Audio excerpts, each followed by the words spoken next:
தொகுதி மறுவரையறை பிரச்சனையில பல்டி அடிச்சிருக்கிறது திமுக தானே தவிர தாவேகா இல்லை என்பதுதான். மத்திய அரசு ஏன் இந்த டீலிமிட்டேஷன் ப்ராசஸ 50 வருஷம் கழிச்சு கொண்டு வராங்க? ஏற்கனவே ஒரு முறை அப்ப பதில் சொல்ல கடமைப்பட்டவர் அமித்ஷா. அவர் 20 நாளா எதிர்கட்சிகள் கூச்சலிட்டன, பார்லிமெண்டே முடங்கிடுச்சு 20 நாளா. 2014 நரேந்திர மோடி பிரதமராக ஆனதுக்கு பிறகு நாடாளுமன்றங்கள் கூட்டங்கள் நடத்தும் நாட்கள் மிக மிக குறைந்து விட்டன. மகளிருக்கு இடஒதுக்கீடு செய்யணும், அதுக்காகத்தான் டீலிமிட்டேஷனோட அது டீலிங் பண்றோன்றவங்க நோக்கம் அது சரியில்லைங்க. 1000 ஆண்டு காலமாக நாட்டில் நடக்கிற ஆரியன் திராவிடன் யுத்தம் தான் இதுலாம் சொன்னாரு. அப்போ உங்களுக்கு எப்படி எல்லாரும் நண்பர்களா இருக்கலாம், எல்லாரும் பகைவர்களா இருக்கலாம்? ஏற்கனவே நேரு மேல இடி கேஸ் இருக்கு, செந்தில் பாலாஜி மேல சிபிஐ கேஸ் இருக்கு. இப்போ இதுல கொஞ்சம் அவங்களுக்கு நிவாரணம் கிடைக்கலாம்.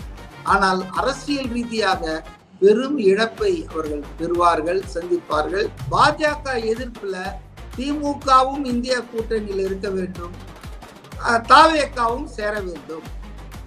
அவர் சொன்னதற்கு காரணம் இருந்தது.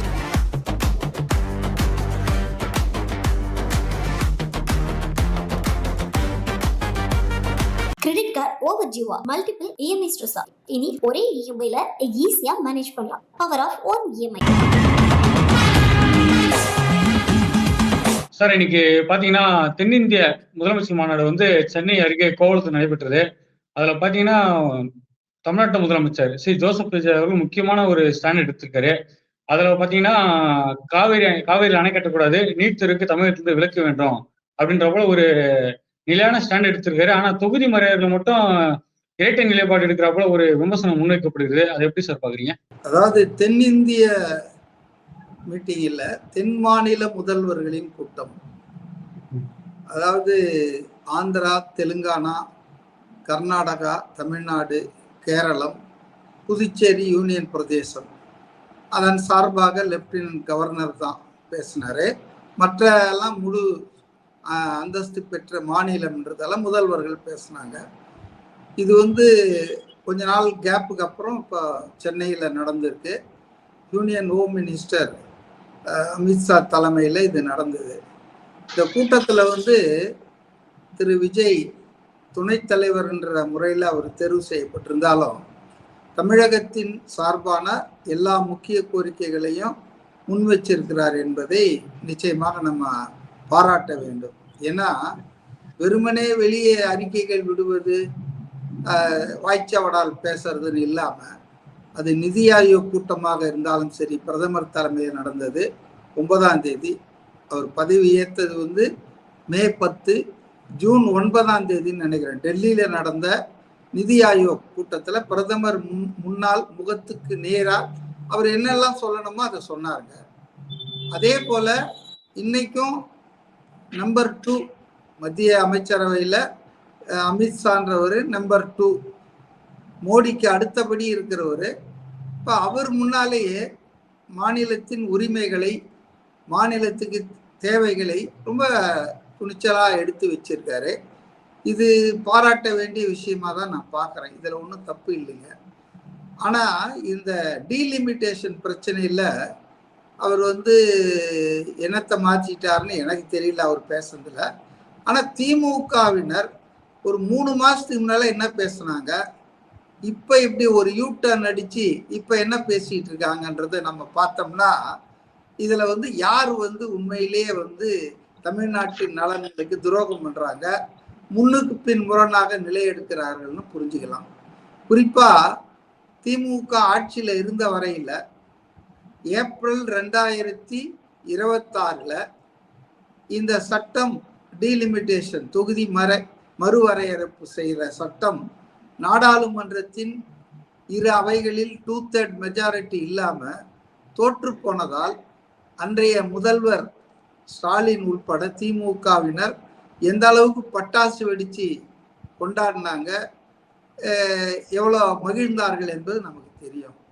ஆனா இன்னைக்கு அதே திமுகவினர், அது கனிமொழியாக இருக்கட்டும் அல்லது ராஜாவாக இருக்கட்டும், ஸ்டாலினாகவே இருக்கட்டும், அவங்கெல்லாம் என்ன சொல்றாங்கன்னா, நாங்க தொகுதி மறுவரையறை பர்சே நாங்க எதிர்க்கல, தமிழ்நாட்டுக்கு கெடுதல் வந்துடக்கூடாது, அதே விகிதத்தில் உயர்த்தப்பட்டால் எங்களுக்கு ஒன்றும் அப்ஜெக்ஷன் இல்லை. பாஜக தலைவர்கள் எங்ககிட்ட கேட்டிருக்காங்க எங்க கருத்துக்களை. அவங்க அந்த மசோதால என்ன செய்ய போறாங்க மாற்றங்களை எங்களுக்கு சொன்னாங்கன்னா, நாங்க கேட்கறத அவங்க ஒத்துக்கிட்டாங்கன்னா நாங்க ஆதரிப்போம், அதுல எங்களுக்கு எந்த பிரச்சனையும் இல்லைன்னு பேச ஆரம்பிச்சிட்டாங்க. அதனால தொகுதி மறுவரையறை பிரச்சனையில பல்ட்டி அடிச்சிருக்கிறது திமுக தானே தவிர தாவேகா இல்லை என்பதுதான் என்னுடைய. ஏன்னா தாவேகாவுக்கு நாடாளுமன்றத்துல இரு அவைகளிலும் உறுப்பினர்களே இல்லை, அது வேற விஷயம். ஆனா அது தன்னுடைய அரசியல் நிலைப்பாட்டை கரெக்டா தான் சொல்லிட்டு இருக்கு. இன்னைக்கு பேசுறது கூட கரெக்டா தான் சொல்லியிருக்காரு. அதாவது தென் மாநிலங்களின் உரிமை பறி போயிடக்கூடாது, அவங்களுக்கு இன்னைக்கு இருக்கிற அந்த அதிகாரம், அந்த பர்சன்டேஜ் குறைஞ்சிடக்கூடாதுன்றது சொல்லியிருக்காரு.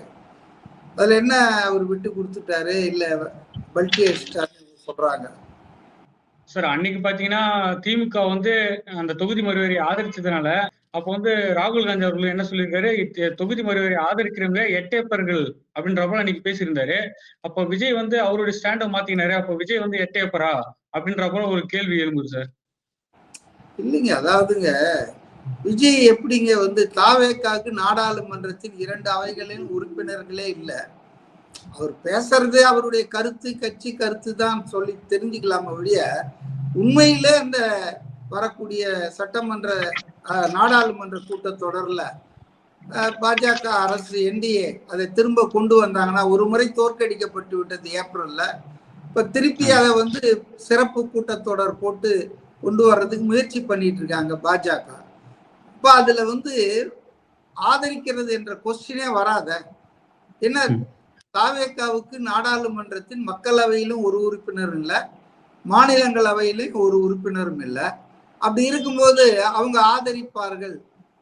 அப்ப ராகுல் காந்தி சொன்ன அந்த எட்டப்ப நிவர்தானா அப்படின்லாம் சொல்றதெல்லாம் அது கவைக்குதவாத பேச்சா இருக்குங்க. மாறாக ஒரு 22 உறுப்பினர்களை மக்களவையில வைத்திருக்கிற திமுக, ஒரு 8 மாநிலங்களவையில உறுப்பினரை வைத்திருக்க திமுக நினைத்தால் இன்னைக்கு அந்த சட்டத்தை நிறைவேற உதவலாம் அல்லது எதிர்க்கலாம்.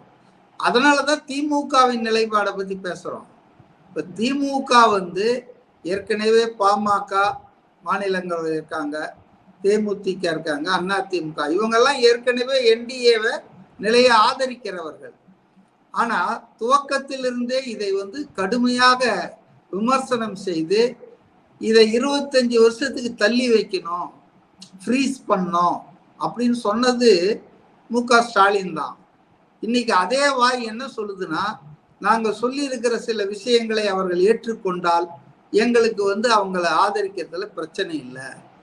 குறிப்பா உள்துறை அமைச்சர் ஏப்ரல் மாசம் இந்த டீலிமிட்டேஷன் சட்ட திருத்தம், அரசியல் சாசன சட்ட திருத்தம் 131 மாநில மக்களவையில கொண்டு அறிமுகப்படுத்தும் போது அவரு வாய் வழியாக சொன்னாரு, எந்த மாநிலத்துக்கும் பாதிப்பு இருக்காது, எல்லா மாநிலத்துக்கும் 50% உயர்த்திடுவோம். இப்ப 39 இருக்குதுன்னா 59 மாறிடும். அதே மாதிரி உத்தரப்பிரதேசத்துல 80 இருக்குதுன்னா அது 120 மாறும். அதனால அந்த பர்சன்டேஜ் இப்ப இருக்கிற நிலைமை அப்படியே தான் இருக்கும் அப்படின்ற மாதிரி அவர் சொன்னார் வாய் வழியா. ஆனா சட்டப்படி என்ன இருக்குதுன்னா, சட்டப்படி மக்கள் தொகை அடிப்படையில தான் அந்த எண்ணிக்கை நிர்ணயிக்கப்படணும், சட்டப்படி இருக்கு. இப்ப இவர் வாயில சொல்றதெல்லாம் எடுபடாதுங்க. சட்டப்படி அது கொடுக்க முடியுமான்னு தான் இன்னைக்கு திரு விஜய் அவர்கள் கேட்டிருக்காருன்னு நான் பாக்குறேன். வாயில சொன்னதை அமித்ஷா அதை சட்டப்படி கொடுப்பாரா அப்படின்னு தான் கேட்டிருக்காரு. அது கேள்வி கேட்டதாலேயே அதனை அவர் ஏத்துக்கிட்டாரு, அவர் ஆதரிக்க போறாருன்னா அவர் ஆதரிப்பதோ எதிர்ப்பதோ அவருக்கு மெம்பரே கிடையாது. அதனால அது ஒரு கொஸ்டினாவே எனக்கு தெரியலங்க. ரெண்டாவதுங்க, இந்த மத்திய அரசு ஏன் இந்த டீலிமிட்டேஷன் ப்ராசஸை 50 வருஷம் கழிச்சு கொண்டு வராங்க? ஏற்கனவே ஒரு முறை 1971 இந்திரா காந்தி அவர்கள் இருந்தபோது ஒரு 25 வருஷத்துக்கு இதை ஒத்தி வச்சாங்க. அதுக்கப்புறம் வாஜ்பாய் அரசு 2006 அவங்க ஒத்தி வச்சாங்க. 2006 2001 இப்ப இந்த 25 வருஷம் இப்ப 2026 முடியுதுங்க.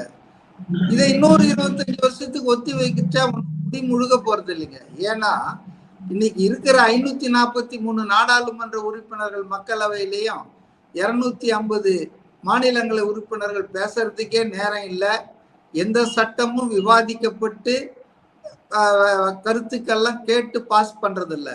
எல்லாம் குழப்பம் கூச்சலுக்கு நடுவுல விவாதம் இல்லாமல் தான் சட்டங்கள்லாம் இன்னைக்கு நிறைவேற்றப்படுகிறது. மழைக்கால கூட்டத்தொடர் இப்போ நடந்து முடிந்தது இல்லையா? அந்த கூட்டத்தொடர் 20 நாள் நடந்ததுங்க. 20 நாள்ல கடைசி நாள் அன்னைக்கு சில நிமிடங்களும், முதல் நாள் ஒரு சில நிமிடங்களும் தான் போத் பிரதமர் மோடி அவர்களும் உள்துறை அமைச்சர் அமித்ஷா அவர்களும் மொத்தமா கலந்துக்கிட்டுதுங்க. ஏன்னா அவங்க பயந்துட்டாங்க. இந்த நாடாளுமன்றத்துல மாணவர்கள் போராட்டத்தை வன்முறையில கையாண்டது, ஒடுக்குனது, அங்க பெல்லட் கன்ஸ் எல்லாம் யூஸ் பண்ணது, ஒரு பீஸ்ஃபுல் ப்ரொட்டஸ்ட. அதே போல அயோத்தியில ராமர் கோயில்ல மிகப்பெரிய அளவுக்கு ஊழல், மோசடி, நன்கொடை திருட்டு நடந்திருக்கிறது. இந்த இஷ்யூஸ் எல்லாம் கிளப்புவாங்க எதிர்கட்சிகள். என்ன டெல்லியில போலீஸ் அந்த மாநில நிர்வாகத்தின் கண்ட்ரோல்ல கிடையாதுங்க. தலைநகர் என்பதால் அது யூனியன் ஹோம் மினிஸ்டர் தான் டெல்லி போலீஸுக்கு இன்சார்ஜிங்க. அப்போ பதில் சொல்ல கடமைப்பட்டவர் அமித்ஷா. அவர் 20 நாளா எதிர்கட்சிகள் கூச்சலிட்டன, பார்லிமெண்டே முடங்கிடுச்சு 20 நாளா. ஆனாலும் அவர் வரவில்லை. இதுதான் இன்றைக்கு பார்லிமெண்ட்ல நடக்கிற விஷயம். இந்த அளவுல இதை 850 ஆக போறோம், இதை பெருசாக போறோம், விரிவாக்க போறோம்னா இருக்கிறதையே நீங்க ஒழுங்கா நடத்தல. இன்னைக்கு நீங்க பாத்தீங்கன்னா, நான் பல நேரங்கள்ல சொல்லியிருக்கேன், 2014 நரேந்திர மோடி பிரதமராக ஆனதுக்கு பிறகு நாடாளுமன்றங்கள் கூட்டங்கள் நடத்தும் நாட்கள் மிக மிக குறைந்து விட்டன. நடக்கிற கூட்டங்கள்ல பிரதமர் பங்கேற்பது என்பது அரிதாகிவிட்டது. பார்லிமெண்ட் கூட்டம் நடந்துட்டு இருக்கோம், அப்பதான் பிரதமர் வெளிநாட்டுல சுற்றுப்பயணத்துல இருப்பாரு. ஆக நாடாளுமன்றத்தை ஒரு மரியாதையுடனும் மாண்புடனும் பிரதமர் மோடியோ பாஜகவோ பார்க்கத அவங்க நிறுத்திட்டாங்க. ஆக இன்னைக்கு ஒரு ரப்பர் ஸ்டாம்ப் ஆக்கணும் பாராளுமன்றத்தை. அதை மிக அதிகமாக 800 சில்லற அதிகப்படுத்திட்டோம்னா அது நீர்த்து போகும், டைலூட் ஆயிடும். அப்படி சைனால இருக்க மாதிரி, வட கொரியால இருக்க மாதிரி அது நாடாளுமன்றத்துக்கு பவர் இருக்காது அப்படின்னு நினைக்கிறாங்க.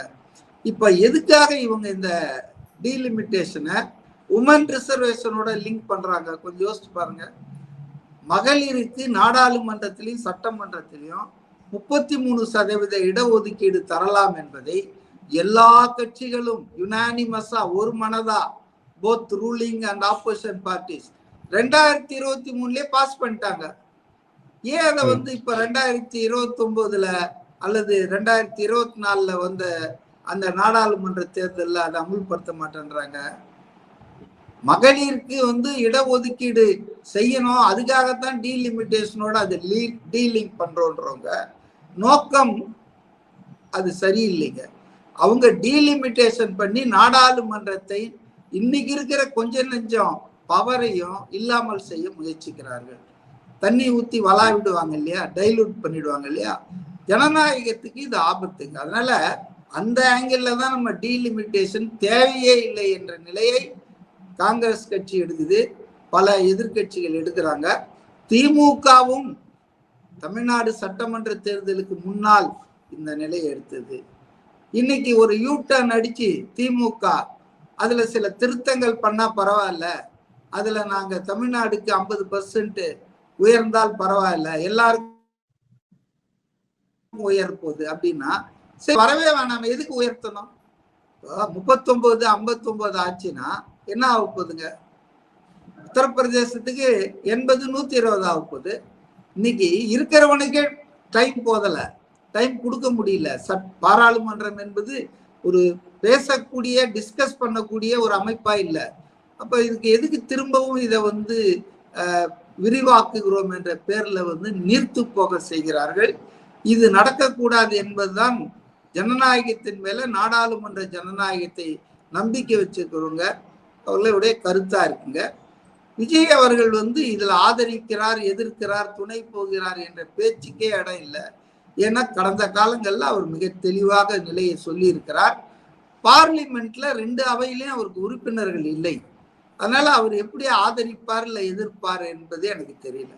சார், நீங்க சொன்ன போல டீலிமிட்டேஷன் பத்தி சொன்னீங்க. அதுக்கு திமுக தொடர்ந்து கடுமையான எதிர்ப்பு தெரிவிச்சு வந்தாங்க.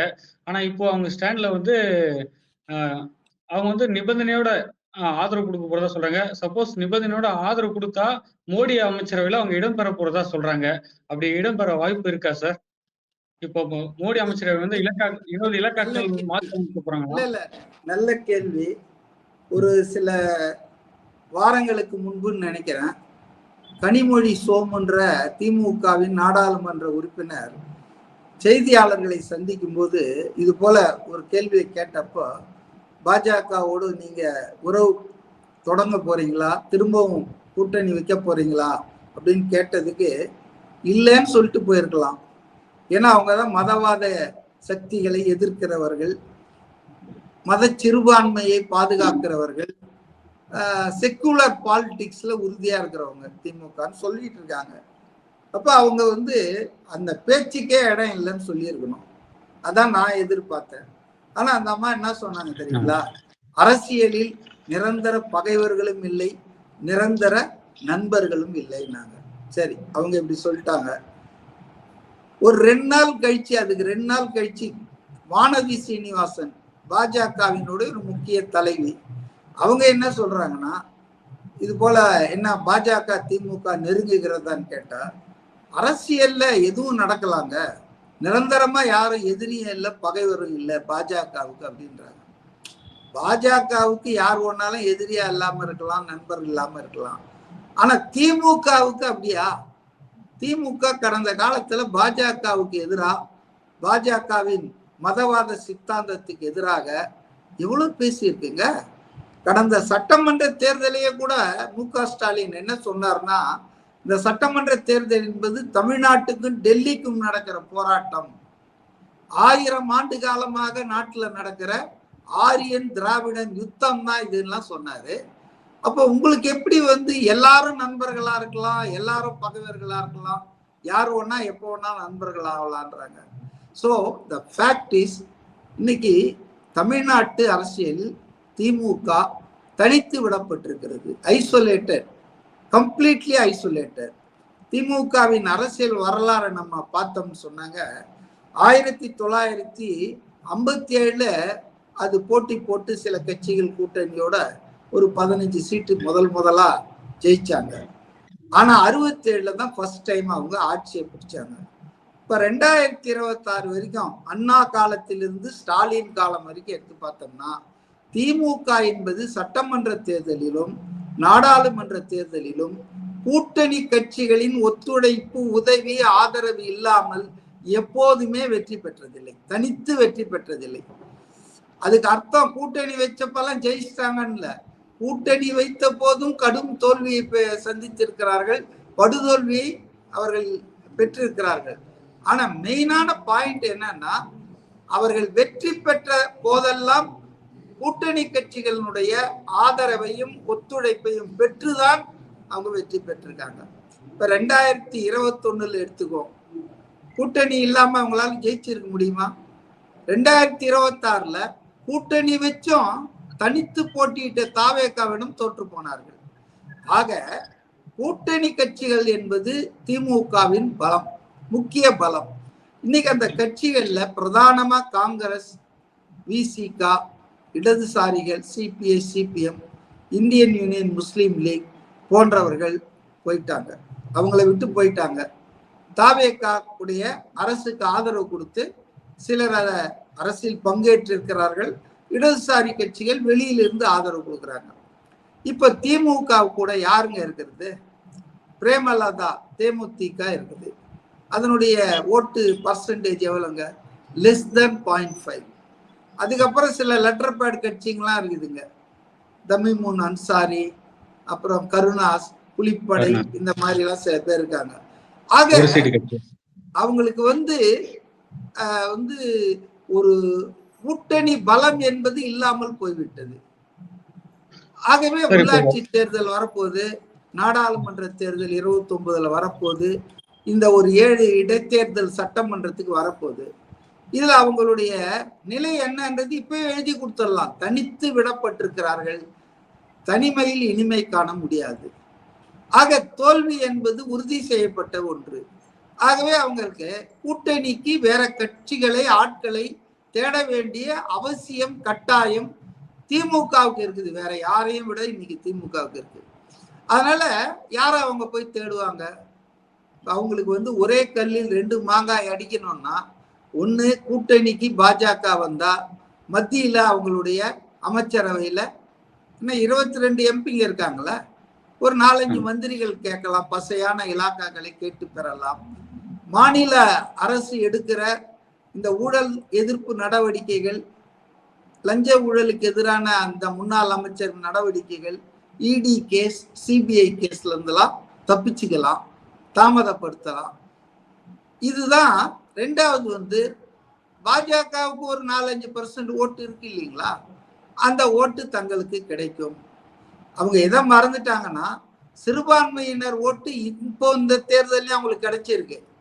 டெஸ்பைட் ஆல் தீஸ் திங்ஸ், அவங்க வந்து பாஜக எதிர்ப்பதில் உண்மையாக இருக்கிறார்கள் என்று நம்பி தலித்துகளும் சிறுபான்மையினரும் மிக பெரும் அளவில் இந்த தேர்தலிலும் அவர்களுக்கு திமுக ஓட்டு போட்டிருக்காங்க. அதாவது கொஞ்சம் பேர் வந்து விஜய் அவர்களுக்கு போட்டாங்க, தாவேகா பக்கம் திரும்பிட்டாங்கன்றது உண்மை, முழுமையா எல்லாம் போல.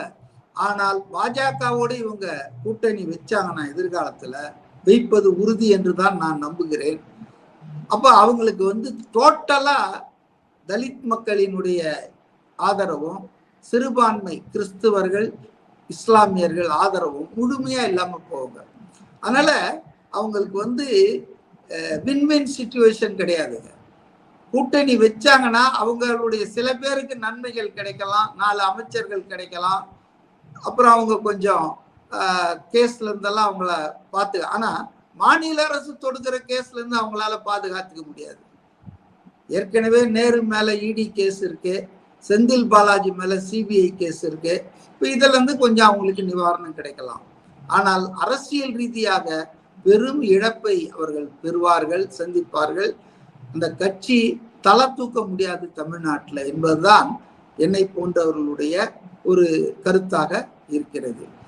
இதனாலதான் நீங்க பாத்தீங்கன்னா, திருமாவளவன் வந்து 2 நாளைக்கு முன்னால மாநாடு நடத்தினார் உளுந்தூர்பேட்டையில, விசிகாவினுடைய தமிழ் தேசிய எழுச்சி மாநாடுன்னு. அவருடைய ஆகஸ்ட் 17 அவர் பிறந்த நாளை முன்னிட்டு எப்பவுமே அது ஒரு மாநாடு நடத்துவாங்க.